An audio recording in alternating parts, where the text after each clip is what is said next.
Sure, absolutely. And I guess therefore a narcissistic person has no kind of capacity of self-awareness, in the sense of, asking themselves the question, am I doing this person, That's what they don't do. Yeah, That's part of empathy. Those two questions don't trigger off. No. Instead of the question that you just said, like, am I doing this properly? What they are seeing is that person is making me look stupid. Yeah. So they are therefore stupid. Yeah. So the question never comes back, is it anything to do with me? Mm-hmm. It's a remote control. It's like a remote control of a telly. Their way of working at people. It's kind of one-way traffic. Yeah. And if there's any signs that other person is turning around to them saying, "Hey, you," then that's sort of a nonsense to them. Yeah. That's just proof that that person is inferior and probably couldn't possibly understand what's happening.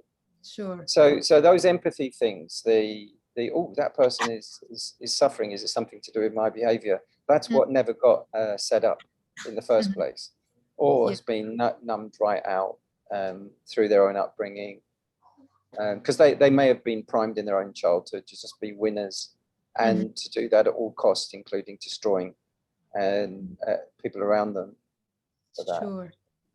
So and that's important.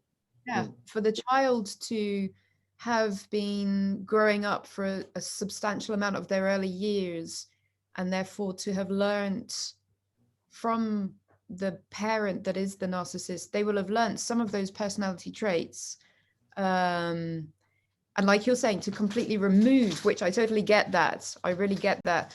And then I guess it's like the coping mechanism, or the onward help for that child, to then maybe to help them change those behavioral patterns for something else, which is much more harmonious: compassion, love, self-respect, respect for others, kindness, gentleness, listening. That's really important. I think that's quite a difficult thing to do as well, because neurologically they will already have grown up. Maybe both parents weren't narcissistic, but if one was, they'll have learned kind of some behavioral patterns from one parent, and then some narcissistic behavioral patterns from the narcissistic parent. So there'll be some kind of behavioral patterns in there that somehow will need to be reprogrammed. Is that possible? I mean, can you reprogram that stuff even from like the early years of an 8-year-old, let's say? I wouldn't like to say. I think that's a bit specialist. Like if you're talking about, you're still there, by the way? Yeah. Okay. Yeah. Say, for example, cognitive behavioral therapy is where you work on the thoughts. You work more on the thinking level, and that could be. You check, because there is much more. There's some very good videos by a specialist called Dr. Todd Granda. And what he does, for example, is give examples of the typical thoughts of both covert and overt narcissists. Yeah. Before they act, because like with covert narcissists, they don't reveal their thoughts. They've learned very early on, or they are aware something is different about me to everyone else, but they don't want to shout about it. Yeah. They are aware that something is weird and something is different, and it's weird about my feelings, and it's weird about me, and that's significant. So if a person like that can get into therapy and into an area where they feel safe to pull out some of these ideas, then they would be able to work on them. Yeah, I think that's so that's CBT. That's cognitive behavioral therapy. Yeah. Right. Okay. Working on these with children, art therapy, play therapy. I think those are all sort of possibilities by people who are trained and who understand Narcissism, yeah. I think those are possibilities. But again, I'm this is a little bit out of it's. That's a specialist kind of name. I wouldn't like to make too many sweeping sort of. Yeah, I understand. That's great guidance. Absolutely, absolutely. I got so many questions, but I don't know. I don't know how you are on time. I guess. I'm good. No, I'm good. I'm fine. Really. Yeah, this is a good topic. Good topic as well. And I think it's fruitful to sort of mull it over as well. It takes a little while to get. So there's a lot of shades, a lot of subtlety. Out it. So it's good. And some of these areas I haven't really, I haven't really pondered too deeply. Sometimes if you're a teacher and you're working with, you've got students who are presenting with narcissistic behavior. So it can be quite challenging. And they can be very unpopular with teachers because they tend to sort of not comply. Yes. And the reasons being given are just kind of, because I'm picky. Or they're starting already to show this sort of aloofness and specialness without any.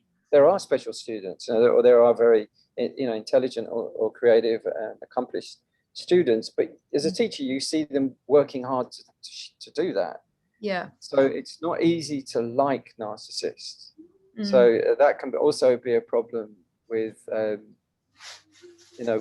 with children, is they can be not very likable. So that can be hard work for the healing part of it as well. How much you can do that with working on the cognitive level to get the children to be aware that contempt. If they're daddy speaks to mummy like that, sort of like, or imitate. Like distance is a very good thing. Because if they're not getting there's many. If narcissists use triangulation a lot, playing people off each other. So if you're not getting enough distance, that can get in there, where the narcissist is playing people off against each other as part of their manipulation. Right. Then you can get other complications where one of or either of the parents can recognize the other partner in their child, and that can be difficult because they might look like them, they might have physical similarities. So when you see them behaving, go, oh no, you remind me of him or her. So then you get extra repercussions going on. So firstly, it's like immersion in regular people is actually very healthy and has its healing effect. The playground effect. One of the methods that narcissists use is isolation. Then they can monopolize and control the reality of their victims. But so getting the child to understand that that gaslighting, I mean, all of those things, contempt, invalidation, dismissiveness, minimization. That's not important. I know she does gardening, but those veggies, it's nothing. Or that the more that you can get them to recognize these things, that's the basis of insight. Is being able to name a problem as a problem instead of what the narcissists tend to do. Also to infuse in them the idea of equality rather than entitlement, of valuing people instead of devaluing them. And getting them to really respect healthy mental behavior. And I mean, the more you can just get them to recognize. So enabling is a thing that people tend to do, which is to sort of just going quiet and not really naming a behavior. So when someone is constantly critical, it's just to let it go, just to let it go, just to let it go. Storm will pass, never mind. So that's it. That's enabling the person to go on. So if the child sees that kind of enabling behavior, they will tend to copy or go quiet, or just because there's not going to be any change going on. So, you know, like distinctly naming the problems. You know, if there's a gas leak on your home, just going, never mind, you know, can't see a problem, so it's not a problem. You know, naming a problem as, you know, a toxic behavior as a toxic behavior. I mean, if the child is replaying it, you can try to do that, but very clearly state the lines, not emotionally erupting and being afraid and so on, but is being patient and clarifying what is normal and what are. I think you know, this sort of current vogue of red flags, recognizing red flag behavior, really helps, because they're usually succinct, and people need succinct. You know, 9 red flags if someone's doing this, you know, so that you know if someone's setting fire to things or hurting little animals.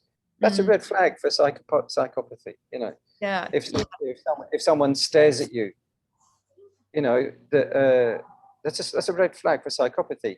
So you should know that. You know, that's worth knowing. And similarly for narcissism, there are distinct traits, and there's more and more brief videos, 5-minute, 7-minute videos that are describing them, so that when you hear them in real life, you're more likely to go, I recognize what that is. That's what that guy was talking about. That lady was talking about on the video. So I think the more that you can do that with children, you know, doing it for children, children tend to learn through parables, fables, moral stories, animal stories. And we've got a fair amount out there in the culture, in your sort of Jungle Book and, you know, sort of Jungle Book, you know, Shere Khan, the tiger is obviously, you know, you get unwholesome, the jealous, the nasty, you know, the cruel, the selfish, the self-centered. People tend to know those values generally. If a child's in that situation, mainly I think it's third parties that need to be prompt, and they need to be realistic, and they need to be informed to protect a child, and not to be hysterical as well.